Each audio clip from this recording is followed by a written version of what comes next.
Friends, welcome to this video on number system. In the previous video, we learned how to represent rational and irrational numbers on a number line. Today we will be solving some questions based on it. Let's start with our first question. Represent the following numbers on the number line. The first number is minus 6.421. This is a terminating decimal. Friends, don't get confused seeing the negative sign.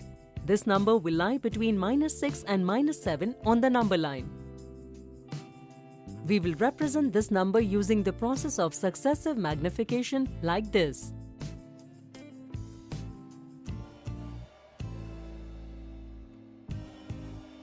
Now the number will lie between minus 6.42 and minus 6.43. Here. Friends, the second number is 8.34 bar. And according to the question, we have to represent it up to 4 decimals on the number line. This is a non-terminating recurring decimal. Will we be using the same process of successive magnification here? Yes. Please try to solve this question on your own.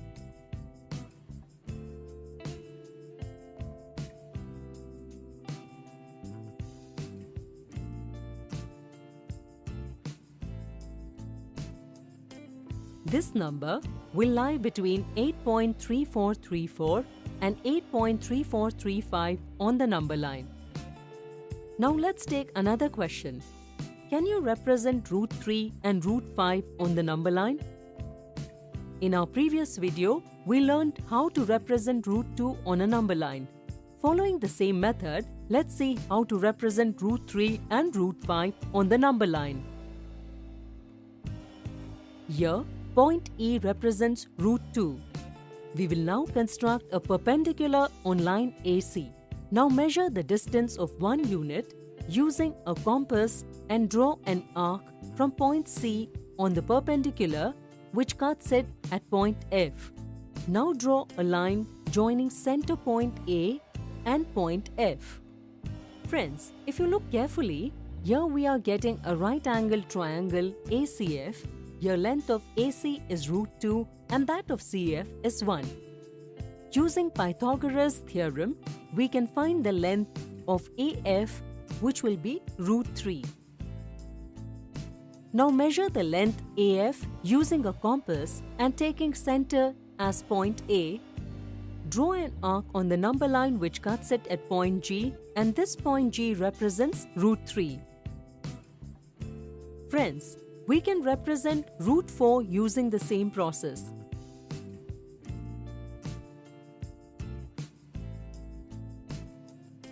And now we get the arc cutting at point 2. This is because the value of root 4 is 2.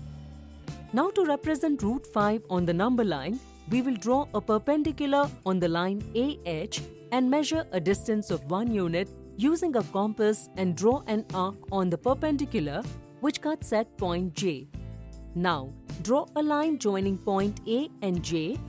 We get a right angle triangle AHJ. In triangle AHJ using Pythagoras theorem, we will get AJ as root 5.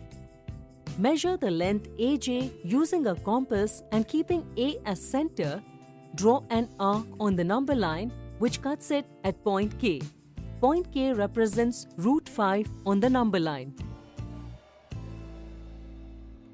The formation obtained as a result of this process is called the square root spiral.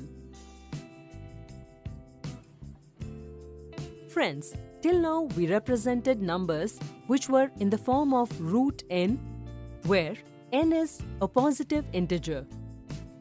But can we represent root a, where a is a positive real number on the number line? Yes, we can. Let's take an example for the same. Represent root 4.5 on the number line. Let's see how to do the same. On a line, take point A and B such that the distance between points A and B is 4.5 units. Now, from point B at a distance of 1 unit, mark a point C on the number line. Now find the midpoint of line AC which will be AB plus BC divided by 2. Here we get O. Now taking O as the center, draw a semicircle using a compass. Draw a perpendicular from line AC at point B, which would cut the semicircle at point D. On joining O and D, we will get a right-angled triangle OBD. We know the length of AB is 4.5 and OA is 2.75. We will get OB as 1.75. In triangle OBD, on applying the Pythagoras theorem, we can find the length of BD. We will get BD as root 4.5. To represent this on the number line, we consider point B as 0 and point C as 1, and by taking the radius as BD, we will draw an arc on the number line like this. This point on the number line will represent root 4.5.